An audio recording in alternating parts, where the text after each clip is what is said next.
Bonjour et bienvenue sur notre chaîne L'Homme de Parfum.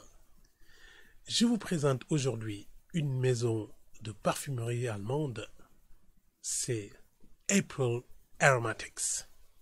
Bien sûr, c'est une maison que j'ai découverte récemment et je me fais le plaisir de vous faire découvrir leur parfum d'une très grande qualité.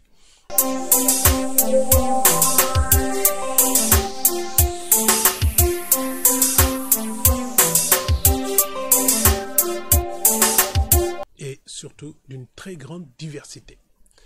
Et je remercie Tania, la parfumeuse, qui a eu la gentillesse de m'envoyer ce superbe kit contenant les parfums April Aromatics.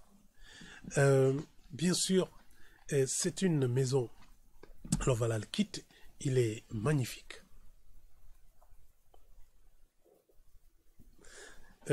Alors, le kit ne comprend pas tous les parfums d'April Aromatics, qui est donc, je vous l'ai dit, une maison allemande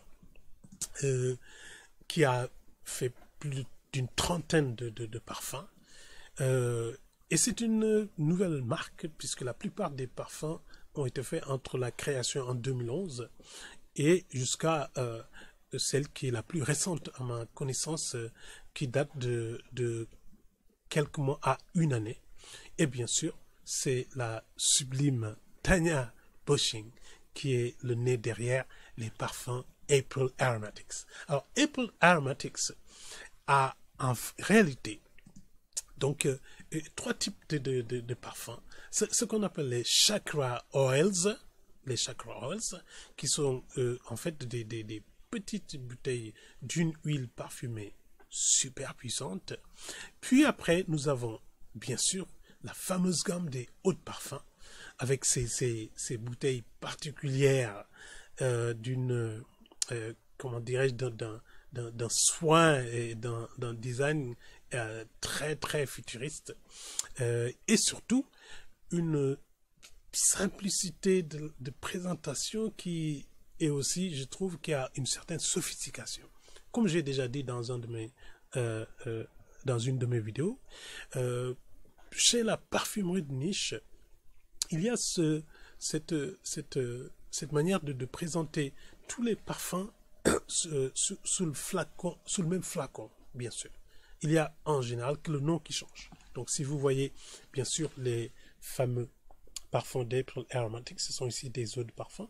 Vous voyez, c'est toujours les mêmes. Bon, ça, bien sûr, ce sont des échantillons, mais les flacons sont aussi faits de la même manière.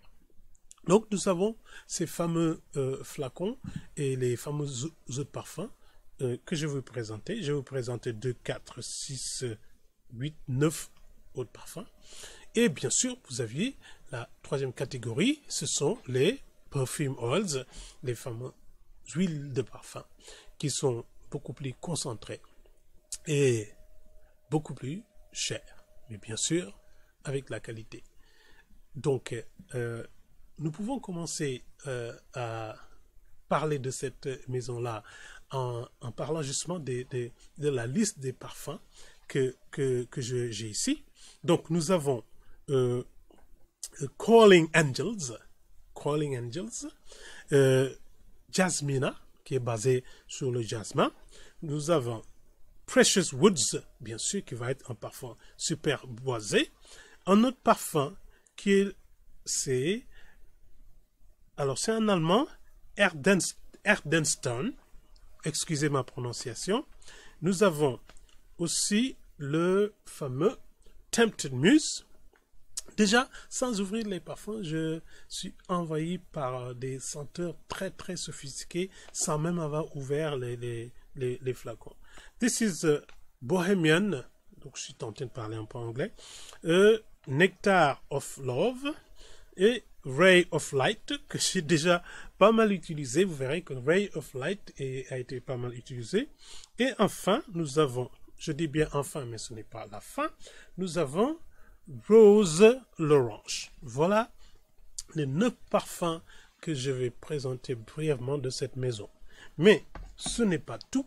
Cerise sur le gâteau. J'ai eu la chance de recevoir de Tania ce superbe cadeau. C'est le parfum Rosenlust, qui est en fait,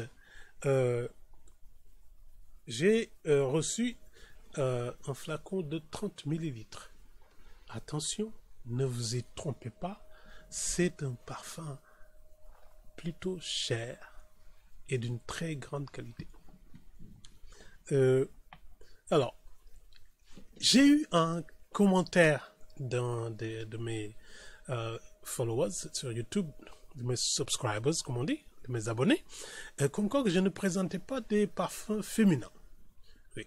Donc, c'est une remarque pertinente, puisque la plupart du temps, je présente des parfums de niche qui sont, ma foi, des parfums où la présentation n'est pas très basée sur le sexe du parfum en général, si on peut dire sexe de parfum.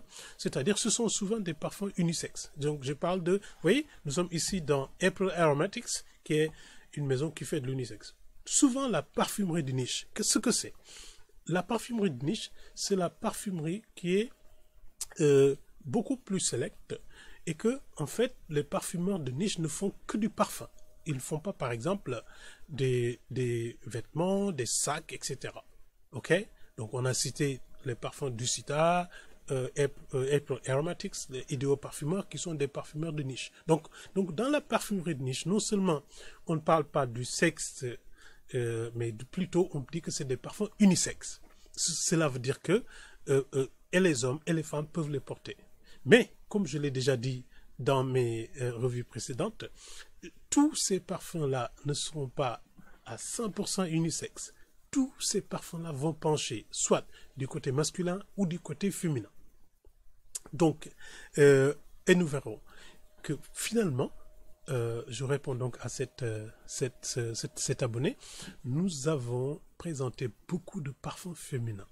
Chez Ducita, par exemple, la plupart des parfums que j'ai présentés étaient des parfums féminins. Il y a Mélodie de l'amour, Fleur de Lalita, peut-être Issara un peu unisexe, la douceur de Siam, le sillage blanc. Chez Idéaux Parfumeurs, nous avons des parfums qui sont très féminins.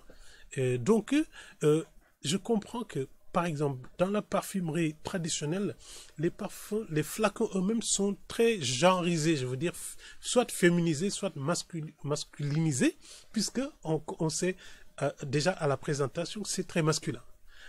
Mais dans la parfumerie de niche, on ne fait pas de marketing de sexe sur la présentation. C'est pour ça que beaucoup ont l'impression que je ne fais pas de revue de parfums féminins, mais ça va venir. J'ai encore beaucoup de parfums féminins à vous présenter et surtout, il y en a qui seront contents et surtout des parfums exclusivement féminins dont le flacon est très féminin et ce sont des parfums que j'adore, mais vous savez très bien que je partage ma passion de la parfumerie à partir de la collection que je possède déjà et bien entendu, c'est normal que les parfums masculins aient une plus grande prépondérance dans ma collection.